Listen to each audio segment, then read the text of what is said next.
할렐루야. 오늘 우리에게 주신 살아계신 하나님 말씀은 창세기 39장 2절에서 3절 말씀입니다. 우리 살아계신 하나님의 말씀 한 목소리로 합독합니다. 여호와께서 요셉과 함께 하심으로 그가 형통한 자가 되어 그의 주인 애굽 사람의 집에 있으니 그의 주인이 여호와께서 그와 함께 하심을 보며 또 여호와께서 그의 범사에 형통하게 하심을 보았더라. 아멘. 여러분, 혹시 진주가 만들어지는 과정을 아십니까? 자, 진주가 만들어지는 과정은 먼저 조개 껍데기 속에 상처가 생깁니다. 그리고 그 소량의 모래가 그 상처 속으로 끼어들어요. 그러면 이 조개가 상처를 회복시키는데 자기의 모든 성분을 다 그곳에 집중을 합니다. 만약에 그렇게 했는데도 상처가 치유되지가 않으면 그 조개는 이제 죽게 되는 거예요. 그러나 상처를 치유하는 힘겨운 그 과정을 이겨내면 여러분 뭐가 탄생하죠? 여러분이 좋아하시는 거? 진주가 탄생을 해서 그 찬란한 빛을 드러냅니다. 그러니까 결국 진주란 여러분 치료받은 고통의 결과입니다.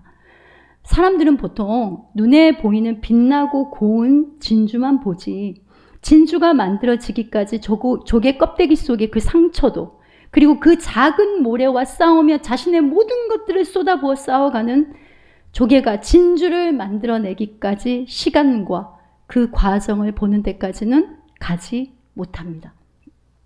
성경에서 요셉에 대해 우리는 흔히 꿈쟁이 요셉, 그러니까 왜 어려서 이렇게 설교 많이 들었죠. 꿈을 가져라. 꿈이 있어야 하나님이 축복하신다.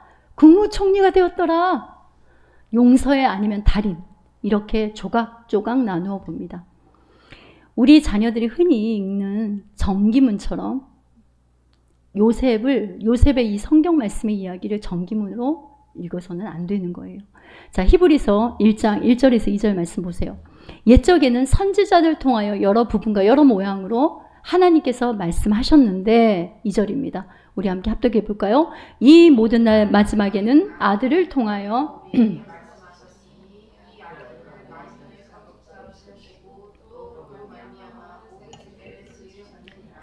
여러 모양과 여러 부분으로 말씀하심은 결국은 아들을 통하여, 즉 예수님을 통해 하나님의 꿈이 어떻게 성취되어 가는지 요셉의 형통이라는 밑그림을 통해 예수님을 통해 우리에게 주신 그 형통의 은혜가 무엇인지, 그리고 요셉의 인생의 지점들을 하나로 연결하셔서 구속의 길을 내시는 하나님의 꿈의 대장정이에요.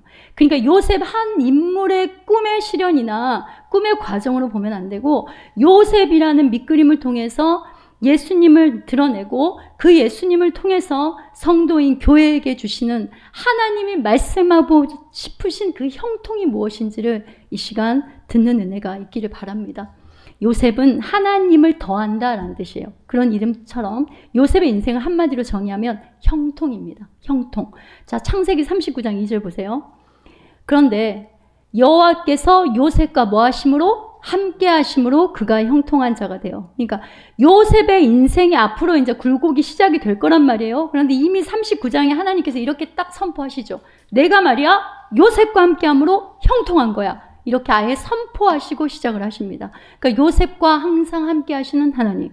하나님이 함께한 자체가 형통이다. 지금 이 말씀을 하시고 싶으신 거예요. 여러분은 형통이라는 단어를 들으면은 어떤 의미가 먼저 떠오르세요? 자, 어떤 의미가 먼저 떠오르십니까? 머릿속으로 한번 떠올려 보십시오. 사람들이 흔히 말하는 형통과 성경에서 하나님이 드러내시고자 하는 형통은 만약에 같을까요, 그게? 자, 형통의 사전적 의미는 여러분 뜻대로 모든 일이 잘 되어감이래요. 그리고 영어로 하면 go well이라고 해요. 이게 뭐냐면 호의적으로 내가 생각한 쪽으로 모든 것들이 잘 되어간다. 아니면 turn out well. 그러니까 모든 것들이 잘 되었다고 판명 나는 것, 딱 결과물이 나오는 것. 그게 형통이라고 해요. 이게 사전적 의미입니다. 그러니까 내가 생각한 대로 모든 계획과 상황이 착착착 진행되어지는 상태. 또 남에게 저 사람 잘 살았네. 괜찮게 살았네. 능력 있네. 이런 정평이 난 상태. 아니면 모든 것이 부족함 없이 흡족한 상태. 일도, 가정도, 자녀도 내 뜻과 계획대로 더 되어지는. 그러니까 어떤 오점이라든지 실수라든지 이런 실패 같은 것들이 들어갈 틈이 없어야 되는, 대다수 이렇게 생각합니다.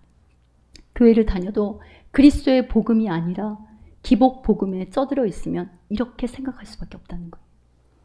그런데 하나님이 밀어 넣어주신 꿈이 요셉을 오히려 고난의 풀무불 안으로 들어가게 합니다. 그리고 야곱 아버지가 편에서 입힌 채색 옷이 누구에 의해서 벗겨져요?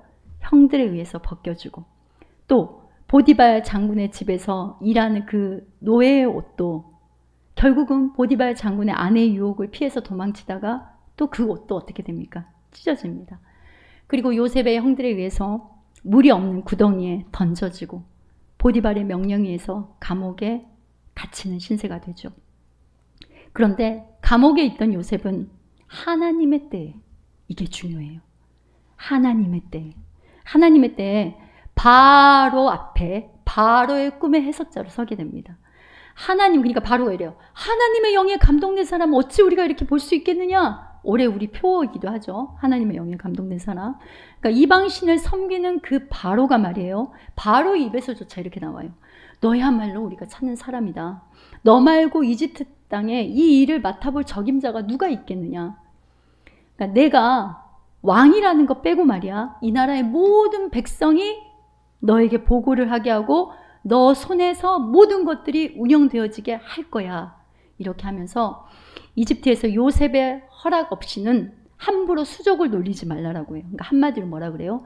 손 하나 까딱 할 생각도 하지 마라. 이렇게 선포를 합니다. 그래서 요셉에게 바로가 붙여준 이름이 뭐냐면 사브낫 바네아. 무슨 뜻이냐면 하나님께서 살아계시며 하나님께서 말씀하신다, 이런 뜻이에요. 또 요셉의 고난은 결국 뭘로 완성이 돼요, 여러분? 용서와 구원의 그림으로 완성이 되잖아요. 자, 창세기 45장 5절 우리 새번역 버전을 한번 함께 합독해 볼까요? 함께 합니다. 그러나 이제는 걱정하지 마십시오.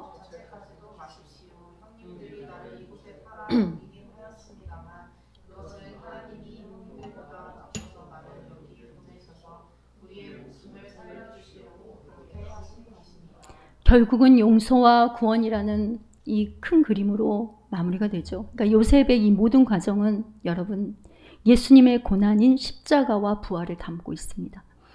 그러니까 지난주에 야곱에 대해서 우리가 나눴잖아요. 야곱은 오늘날 성도인 교회의 모습을 너무나도 잘 그대로 드러내고 있어요, 하나님이. 근데 요셉은요, 그 어떤 구약의 인물들 중에서도 예수님을 그대로 드러내는 예표적 역할을 감당합니다.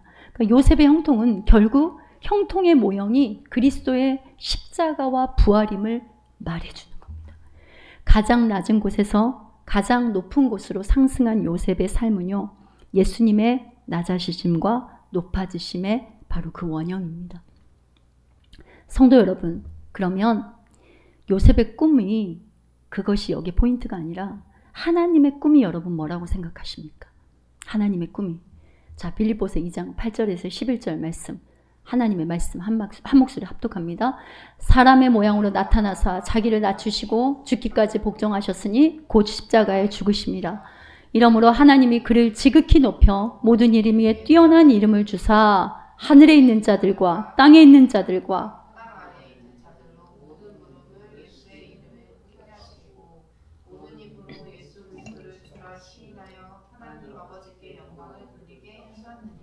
바로 이것이 하나님의 꿈이라는 말이에요. 그러니까 아들이 되심으로 말미암아 받으신 그 고난으로 인하여서 영원한 우리의 구원의 근거가 되셨고 모든 죄와 사망을 이기시고 하나님 보좌 우편에 다시 오르셨습니다. 우리 죄를 지고 흑암이라는 광야로 가신 예수님, 우리 아사셀에서 나눴잖아요. 그 말씀에서. 거기서 모든 죄를 단번에 사하시고 승리하신 후에 다시 돌아옵니다. 그래서 예수님이 보여주신 하나님의 형통은 무엇이냐? 바로 십자가와 부활입니다. 요셉은 오늘 그것을 하나님께서 요셉의 일생에 담아 놓으신 거예요. 성도 여러분, 그러면 그래, 요셉은 예수님의 예표지. 예수님을 말하는 거지. 예수님의 십자가 부활을 담고 있지. 여기에서만 끝내면 안 되는 거예요. 이 말씀을 왜 이 자리에 앉아있는 나에게 주시는지, 내게 주시는 하나님의 뜻은 무엇인지 오늘 우리는 그것을 들어야 합니다. 성도 여러분, 오늘 하나님은 이 시간 친히 우리에게 주시는 살아계신 말씀으로 형통이라는 것을 말씀하고 싶으신 거예요. 너희들은 형통을 어떻게 생각하니? 내가 말하는 형통은 바로 이런 것이란다. 자, 첫 번째, 하나님이 함께 하심이 형통입니다. 자, 창세기 39장 3절 보세요. 함께 합독해 볼까요? 그의 주인이 여호와께서 그와 함께 하심을 보며 여호와께서 그의 범사에 형통하게 하심을 보았더라. 형통하게 하셨더라. 찰라흐 이 단어는 하나님에게서만 나오는 성공하다, 번성하다는 뜻이에요. 그러니까 어떤 형통한 환경, 형통한 능력이 갖추어지면 형통이 아니라 하나님이 함께 하심 그 자체가 형통. 그러니까 하나님 말씀이 형통이고 하나님의 말씀에 순종함이 형통입니다. 자, 말씀들 한번 봐볼까요? 여호수아 1장 8절 이게 나오잖아요. 이 율법책을 내 입에서 떠나지 하지 말며 주야로 그것을 묵상해라. 그리고 그 기록된 도 다 지켜라. 그리하면 내 길이 평탄하게 되고 내가 형통하니라. 그리고 역대상 22장 13절 보세요. 명령하신 모든 규례와 법도를 삼가 행하면 뭐하리니? 형통하리니. 그리고 시편, 자 1편 2절에 3절 뭐예요? 오직 여호와의 말씀을 즐거워하며 그의 율법을 주야로 묵상한도다. 그러면 그 잎사귀가 마르지 아니한 같이 그가 하는 모든 일이 다 뭐하리로다? 형통하리로다. 성경에서 하나님이 이렇게 형통을 말씀하시는데 반드시 형통이라는 단어가 나오면 하나님의 말씀이 나와요. 하나님의 율법이 나와요. 명령이 나와요. 그리고 순종이 나옵니다, 여러분. 하나님의 말씀이 머리와 가슴, 삶에 있으면 여러분 형통입니다. 하나님의 말씀, 성령 하나님의 임재를 떠나서 우리가 아무리요 신앙적인 결과물들이 많이 나온다고 할지라도 여러분 하나님 보시기에 그게 형통이 아닐 수 있다는 것을 우리가 두렵고 떨림으로 인정해야 돼요. 요셉이 갇힌 친위제장 보디발 집안에 있는 감옥은요, 전직 고위 관리였던 자들이 투옥되는 왕궁 소유의 감옥이었어요. 그러니까 보디발이 요셉으로 하여금 옥중에서 많은 죄수들을 관리하고 수종을 들겠다는 말이에요. 그런데 하필이면 그 많은 감옥들 중에 요셉이 친위대장 보디발의 집에 노예로 팔려온 것도, 그리고 이 고위 관리들만 갇히는 그 옥에 투옥된 것도 다 하나님의 손에 의해서 나타나는 특별한 뭐입니까? 섭리입니다. 굳이 감옥에서 고위 관리들이 시종드는 일을 맡게 하신 것은 이제 앞으로 바로 앞에 나아가는 길을 하나님이 여시기 위함이고, 그리고 장차 이집트의 국무총리가 되기 위해서 지금 뭐 하는 거예요? 미리 연습시키시는 거예요. 훈련하시는 거예요.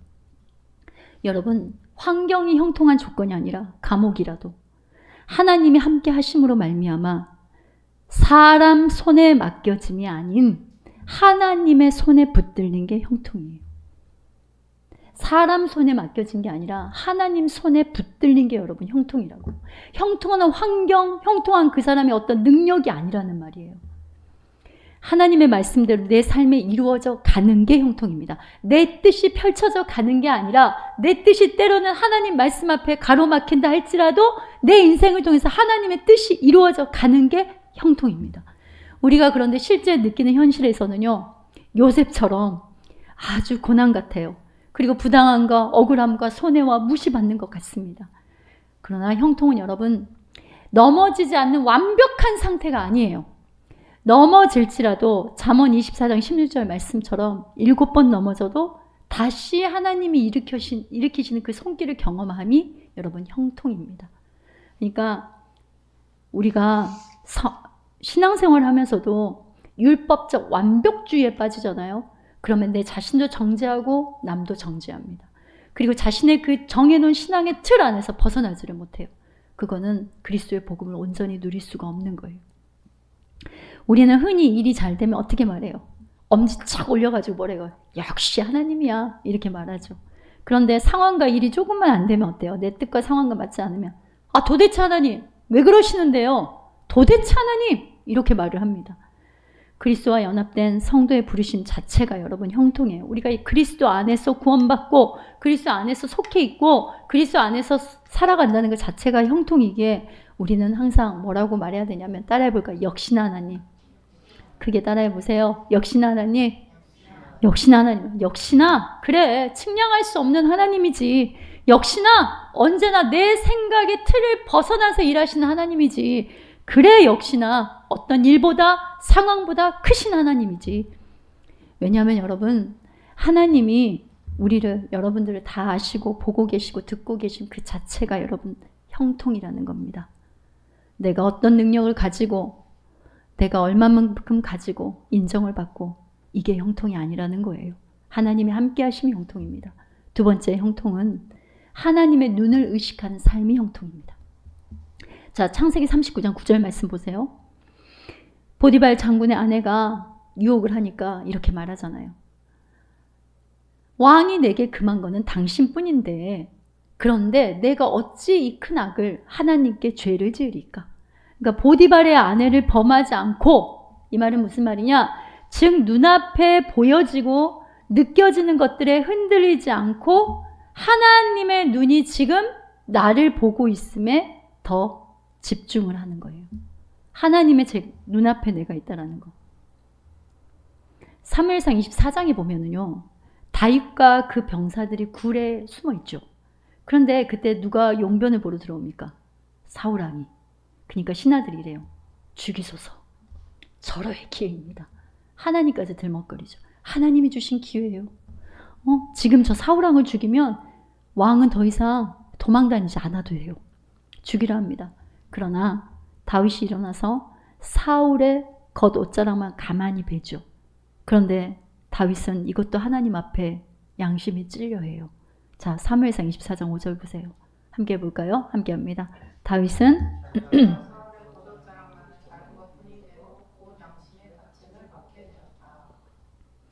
다윗 하면은요, 하나님 마음에 합한다잖아요. 다윗은 항상 하나님 앞에 하나님의 눈을 의식했다는 말이에요. 이게 형통이에요. 그리고 결국 이렇게 사울왕이 선포를 하죠. 사무엘상 24장 12절 보면 이래요. 나는 당신의 생명의 심판자가 되지 않겠다 이 말이에요. 왜냐하면 하나님께서 당신과 나 사이를 판단할 건데 하나님께서 나를 위하여 왕에게 보복을 하실 건데 내 손으로 굳이 왕을 해하지 않겠다. 그러니까 하나님의 기름 부은 그래도 왕을 자기는 해하지 않겠다라는 거예요. 자, 여러분 하나님의 눈앞에서 자신의 삶이 있다라는 게 뭡니까? 신전의식이라 하잖아요. 이 신전의식이 결국 다윗을 하나님이 주시고자 하는 형통의 길로 인도합니다. 아까 우리 자녀들에게 예수님이라면 어떻게 하실까 이 찬양을 오늘 한 이유가 있습니다. 그러니까 우리 자녀들에게 항상 우리가 강조하는 부분이 뭐예요? 예수님이라면 어떻게 하실까? 하나님 앞에서 코람데오 이것을 강조하지 않습니까? 그러니까 이 신전의식이잖아요. 오늘날은 특별히 우리 자녀들도 이 신전의식이 없으면 픽픽 넘어지고 쓰러질 수밖에 없어요. 이와는 반대로 신전의식보다 인본의식이 늘 앞섰던 사울왕은요. 왕으로 기름 부음을 받고도 어떻게 됩니까? 버림당합니다. 그렇죠? 사무엘이 기다리다가 안 오거든요. 그러니까 번제를 드렸죠. 제사장이 할 번제를 드렸어요. 그러니까 사무엘이 와서 왕이 지금 뭐 하시는 겁니까? 왜 지금 이런 걸 하고 계십니까? 이렇게 하니까 자 사무엘상 13장 12절 보세요. 사무엘이 꾸준히 이렇게 말해요. 아니 임금 누굴 말해요? 사울왕을 말하죠. 어찌하여 왕이 이런 일을 하셨습니까? 그러니까 사울이 뭐라고 대답합니까? 백성이 나에게서 떠나 흩어지고 제사장께서는 약속한 날짜에 오지도 않고 브레셋 사람들은 저기 쳐들어오려고 모여들고 있습니다. 12절. 이러다가 제가 주님께 은혜를 구하기도 전에 은혜를 구해봤나? 변명을 저렇게 하는 거예요. 그러니까 변명을 하는 신앙은요. 하나님을 내세워서 변명을 합니다. 그러니까 주님께 은혜도 구하기 전에 블레셋 사람이 길가로 내려서 칠 것 같은 생각이 들어서 할 수 없이 나는 어쩔 수 없었어요. 이렇게 지금 변명을 하는 거예요. 근데 여러분 저기서 잘 보세요. 뭔가 할 것 같은 생각이 들어서 자 하나님의 말씀입니까? 아니면 자신의 생각이에요. 뭔가 할 것 같은. 그러니까 우리가 예배를 드리면서도 하나님의 일을 하면서도 하나님의 말씀을 우리가 읽는다고 하면서도 하나님의 말씀이 아니라 내 생각과 내 계획을 먼저 내세울 때가 많다라는 거예요. 성령이 깨닫게 해주지 않으면 마찬가지입니다. 죄종도 마찬가지예요. 목회한다고 해요. 설교한다고 해요. 하나님의 일을 한다고 해요. 그러나 하나님의 성령이 순간순간 깨닫게 해주지 않으면 내 생각과 내 계획대로 갈 수밖에 없는 겁니다. 그런데 24절 보세요. 또 이렇게 말해요. 내가 백성을 두려워하여 그들의 말을 청종하였음이니이다. 자, 실토를 하는데 여러분 사람의 인정욕에 붙들리잖아요. 그러면 하나님의 말씀을 거역하게 되어 있어요. 주의 종이든 성도든 사람의 인정에 붙들리면, 중독되면 그때부터 하나님 말씀의 자리에서 떠나게 되어 있습니다. 하나님을 바라보기보다 사람, 환경, 말에 흔들리면 하나님과의 관계인 신앙의 자리를 벗어나게 되는 거예요. 그러니까 온전한 제사를 드리기보다, 그러니까 예배도 온전한 예배를 드리기보다 단지 하나님의 도움을 받아, 이게 기복이라고 그랬잖아요. 하나님의 도움을 받아 사람들에게 인정받고 인생의 온갖 전쟁에서 승리하려는 그 생각밖에 없는 거예요. 그리고 이제 베드로도 있었잖아요. 우리 안디옥에 있을 때 베드로는 이방인과 함께 식사를 하고 있었어요. 그렇죠? 그 자리에 이제 바나바도 같이 있었고 다른 유대인 그리스도인도 함께 있었단 말이에요. 그런데 식사 중에 야고보에게서 온 사람들이 도착했다는 말을 듣고 갑자기 밥을 먹다가 숟가락 내팽개치고 황급히 일어나가지고 난 밥 안 먹었어? 이렇게 밥 안 먹은 처럼 가식을 떱니다. 그 당시 왜 그랬냐면 할례자와 무할례자, 그러니까 이방인들이 함께 한 자리에서 식사를 하는 건요, 부정한 것으로 여겼단 말이에요. 그러니까 누구보다도 엄격한 야고보에게서 사람들이 왔다라고 하니까 화들짝 놀란 거죠. 근데 베드로의 이 행동을 보고 바나바도 또 다른 유대인도 같이 그 자리에서 베드로가 벌떡 이제 숟가락 놓고 일어나니까 다 같이 그렇게 일어나서 그랬단 말이에요. 이걸 나중에 갈라디아서 보면 나오잖아요. 사도 바울이 뚜껑이 열려가지고 베드로의 면전에서 아주 열을 내면서 막 책망을 하잖아요. 그러면서 그러나 예수님은 여러분, 예수님은요 하나님과 본체이세요. 그런데 아들로 인간의 몸을 입고 이 땅에 오셔서 우리에게 보여주신 신전의식이 여러분 무엇이었어요? 예수님을 한번 생각해 보십시오. 예수님 항상 말해요. 다 떠나려느냐? 그러나 하나님이 늘 나와 함께 있다. 이렇게 말씀하세요. 그리고 말씀을 응하게 하려 함이니라. 그러니까 십자가에서 가상 7원뿐만 아니라 모든 길들을 보면 하나님 말씀에 한치의 어긋남도 없이 다 말씀을 응하게 했습니다. 그리고 어때요? 기록되었을 때. 그리고 어때요? 담대하게 이 독사의 자식들아. 그리고 안식일에 병자를 고치잖아요. 그러니까 사두개 바이디스의 종교 지도자들이 뭐라 그래요? 왜 안식일에 고치냐? 왜 안식일에 고쳐? 그러니까 안식일의 주인이니까 안식일에 고치지. 안식일에만 고쳐요? 계속 안식일에만 고칩니다. 절대 사람들 눈치 보지 않습니다. 오히려 안식일의 주인이 누구신지를 명확하게, 안식일의 주인이신 왕이신 예수님은 하나님께서 시키신 그 뜻을 온전히 하나님 앞에 그 뜻만을 바라보고 하셨다는 말이에요. 여러분, 신전의식입니다. 인본의식이 아니에요. 인본의식을 따르다 보면 인기 많고 좋아 보이고 평판 얻을 수 있습니다. 그러나 하나님과는 멀어집니다.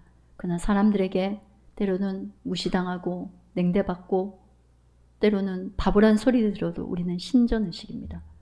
그게 형통입니다. 그게 그리스도인의 삶입니다. 그다음에 세 번째는요, 하나님의 인생에 따라 인생의 모든 지점이 연결되는 게 형통이에요. 뭐에 따라서 그랬어요? 제가 방금 하나님의 때에 따라. 바로는 두 번에 너무나도 비슷한 꿈을 꾸고 난 뒤에 그 꿈이 왠지 찝찝한 거예요. 심상치가 않아요. 그래서 온 나라 술객들과 박사들을 다 불러 모아서 꿈을 해석하게 합니다. 그러니까 고대 사회에서는 점을 치거나 마술을 행했던 술객들은 왕의 꿈의 해몽도 해줬어요. 그리고 책사 역할, 자문 역할도 했습니다. 또한 천체 움직임이나 주술을 통해 신의 뜻을 알아내고, 동방박사 세 사람은 그게 나오잖아요. 근데 바로 곁에서 내놓으라고 하는 이런 술객들과 박사들이 여러분 얼마나 많았겠습니까? 근데 어느 누구도 바로의 꿈을 해석하지 못하는 거예요. 당연하죠. 왜냐하면 지금 이 꿈이 누구로부터 기인했기 때문에, 하나님으로부터 기인했기 때문에, 하나님만이 그 해답을 가지고 계시기 때문에, 그러기에 하나님의 영에 사로잡히지 않으면 해석할 수 없는 거예요. 자, 요셉이 과거 술 맡은 관원장의 꿈을 해석하게 하신 이유가 2년이 지난, 그러니까 그때 술 맡은 관원장의 꿈을 해석해 줬잖아요. 그때 바로 요셉이 감옥에서 나온 게 아니라 하나님이 2년 후에, 그래서 제가 이거 언제 한번 설교했잖아요. 2년 후에 지난 후에 바로가 이제 꿈을 꾸게 하셔. 바로 앞에 딱 하나님이 세우십니다. 그러니까 결국은 하나님이 요셉을 이집트의 궁 안에 들어가게 하시려는 하나님의 섭리 가운데 이루어지는 거예요. 그러니까 은혜를 잃은 술 맡은 관원장 때문에 여러분 그 계획이 잠시 지연된 것 같았어요? 아닙니다. 인간의 행위 때문에 하나님의 어떤 선하시고 거룩한 뜻이 좌절되거나 절대 지체되지 않아요, 여러분. 하나님의 때에 정확하게 요셉을 감옥에서 나오게 하시고 장차 이스라엘 백성들을 구원코자 이집트의 국무총리로 앉힙니다. 자, 그런데 요셉도요, 인간적인 방법을 생각했어요. 창세기 40장 14절 보세요. 당신이 잘 되면 나를 생각하고 내게 은혜를 베풀어 달라고 그래요. 내 사정을, 내 이 억울한 사정을 바로에게 좀 아뢰어서 나를 좀 이 집에서 건져주세요. 이렇게 해요. 그런데 23절 보세요. 함께 합니다. 술 맡은 관원장이 요셉을 기억하지 못하고 그를 잊었더라. 여러분, 사람의 손에 맡기지 않는 것이 하나님의 형통입니다. 사람의 방법으로 안 되는 인생이 형통입니다. 그리고 술 맡은 관원장이 요셉을 지금 잊은 게 형통입니다. 그리고 은혜입니다. 그때 만약에 여러분 술 맡은 관원장에 의해서 사람의 손에 의해서 감옥에서 풀려났으면 뭐 했겠습니까? 제가 주중에 설교도 했었는데 겨우 술 맡은 관원장 조수 정도 일을 하고 있지 않았겠습니까, 여러분? 근데 술 맡은 관원장이 그때 당시 바로에게 만약에 이러이러한 억울한 청년이 있는데 이렇게 말을 했다고 하면 오히려 일이 더 어떻게 할 수도 있어요? 꼬일 수도 있었겠죠. 그러니까 하나님의 계획은 겨우 술 맡은 관원장의 해석이 아니라 하나님이 예비해 놓으신 바로의 꿈 앞에 요셉을 하나님의 때에 정확하게 세우는 겁니다. 왜냐하면 하나님께서 바로의 꿈을 다 세팅해 놨어요. 세팅해 놨기 때문에. 그런데 여러분, 하나님의 형통의 시간이 만 2년 후에라는 거예요. 그래서 여러분, 지금 여러분이 기도하며 기다리고 있는 게 있죠. 만 2년 후에 하나님의 때를 신뢰하고 그것을 인정하십시오. 그게 바로 형통한 자가 받는 축복입니다. 마지막 네 번째는요. 내가 아니라 하나님께서라는 주어가 분명한 삶이 형통이에요. 내가 아니라 뭐라고요? 하나님께서. 자, 창세기 45장 5절 말씀, 우리 살아계신 하나님의 말씀 한 목소리로 합독합니다. 당신들이 나를 이곳에 팔았다고 해서 근심하지 마소서, 한탄하지 마소서. 하나님이 생명을 구원하시려고 나를 당신들보다 먼저 보내셨나이다. 누가 그렇게 했다고요? 하나님이. 그러니까 하나님의 오늘 살아계신 말씀은 하나님에 대한 의심보다 우리로 하여금요, 말씀을 듣는 우리로 하여금 요셉의 삶을 통해서 예수님의 아름다움을 먼저 보게 하시고 나의 시간과 나의 계획과 다른 하나님의 경애와 사랑과 확신이 우리 마음에 지금 솟아오르게 하나님이 우리를 회복시키려 하시는 거예요. 우리는 작은 하나님을 만들어버립니다. 여러분, 내 생각으로 내 말로 잘 설명하고 표현할 수 있는 하나님이면 돼요.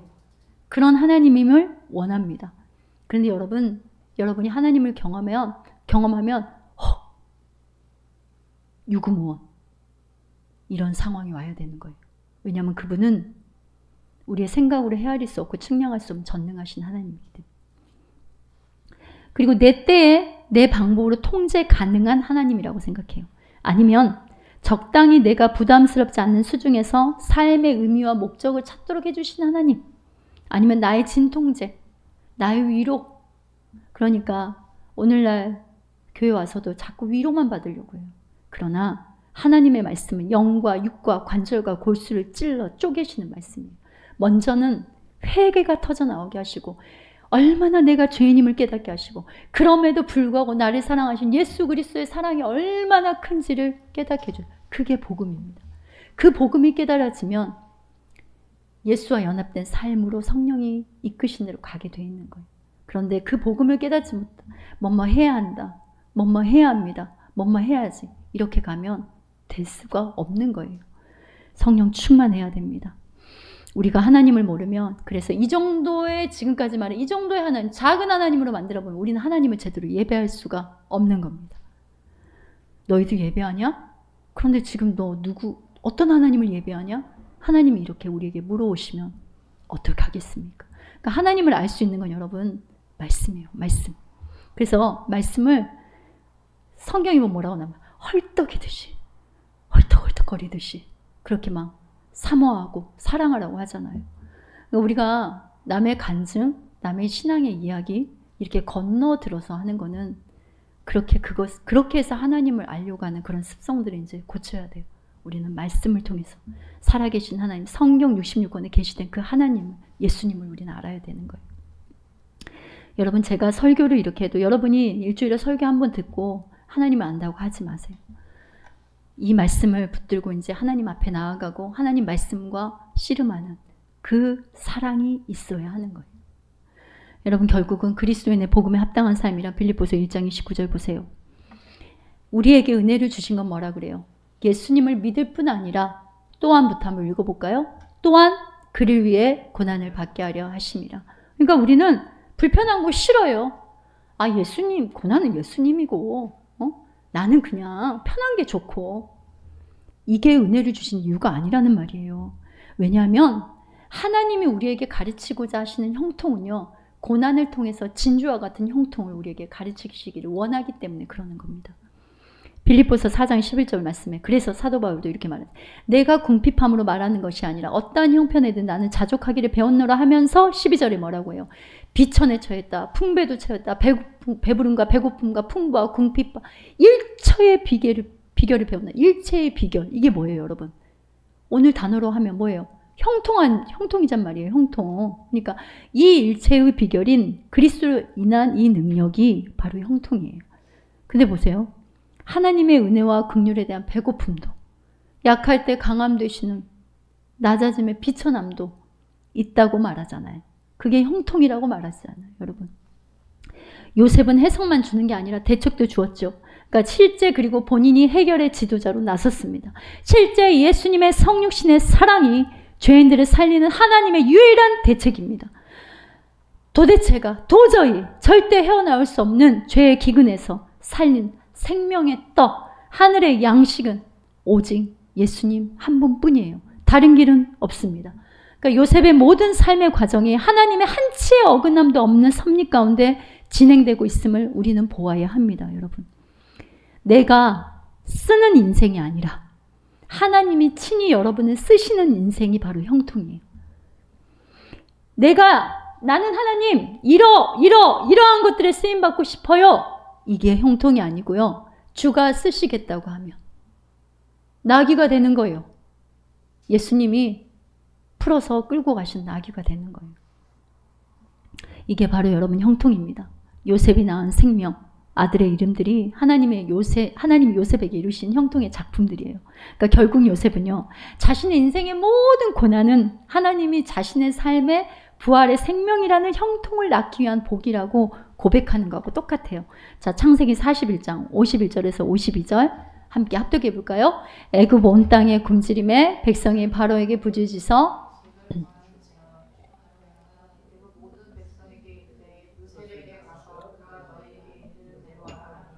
아니, 그 다음에 있죠. 그 다음 구절 보세요. 51, 52 없습니까? 죄송합니다. 제가 읽어드릴게요. 그의 장남의 이름을 므낫세라고 해요. 근데 므낫세는 무슨 뜻이냐면 모든 고난과 아버지 온 집을 잊어버리게 하셨다라는 거예요. 저거 일단 내려주세요. 잊어버리게 하셨다는 거예요. 그리고 차남의 이름을 에브라임이라고 합니다. 에브라임 뭐냐면 번성하게 하셨다는 뜻이에요. 번성하게 하셨다는. 그러니까 지금 요셉은 결국은 고난이 형통이고 고난이 복이라고 하나님이 함께 하시는 형통의 작품은 결국은 고난을 통과한 번성임을 다시 한번 오늘 말씀을 통해서 우리에게 깨달아라고 하시는 겁니다. 여러분. 확인시켜 주시는 거예요. 성도 여러분, 요셉을 바로의 앞에 세우기 위해 요셉의 감옥이 필요했고요. 이 죄인을 용서하기 위해 주님의 십자가가 반드시 필요했습니다. 기근 해결의 방도를 찾기 위해서 많은 사람들이 바로를 찾아와요. 주변에 많은 나라들이. 그러니까 뭐라고 하냐면 바로가 하는 말 딱 하나예요. 요셉에게 가라 이렇게 해요. 아까 창세기 41장 55절 말씀. 요셉에게 가서 그가 너희에게 이런 대로 하라 이렇게 말을 해요. 자, 즉 예수님을 예표하는 요셉은 당시 만인의 기근을 해결하는 유일한 인물이었어요. 그렇죠? 그러니까 바로가 말하기를 요셉의 방법을 따르지 않고 손발을 놀리면 너희들 죽음이다 이렇게 말하잖아요.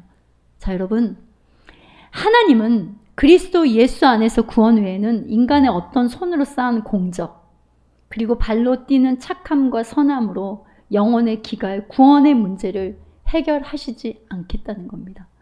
여러분, 우리가 구원에는 0.1%도 보탤 것이 없습니다. 구원은 오직 예수 그리스도로 받는 거예요. 이러이러한 공적을 쌓아야지, 이러이러한 것들을 행해야지, 이러이러한 충족을 쌓아야지 너는 구원받는다. 그건 아니에요. 그건 이단이라고 그랬어요. 다른 복음이라 했습니다. 사도 바울 역시 다른 복음을 전하면 저주를 받을지어다. 내 영혼이 구원받고 싶으냐? 그러면 예수 앞에 나오너라 하잖아요. 예수님만이 죄로 인한 심히 큰 기근에서 건져 주실 수 있는 유일한 구세주입니다. 성도 여러분, 우리의 지나온 모든 삶이 하나님의 섭리와 은혜 가운데 형통으로만 해석할 수밖에 없지 않겠습니까? 여러분, 그걸 이 시간 고백하십니까? 나의 지나온 어려운 날들도, 슬픈 날들도, 힘든 날들도, 기쁜 날들도 다 하나님이 내게 주신 형통이라고 여러분 그렇게 고백할 수 있겠습니까? 오늘 살아계신 하나님의 말씀은 내가 너와 함께한 그 자체가, 너가 지금 이 자리에 있는 그 자체가 형통이다라고 말씀하시는 거예요.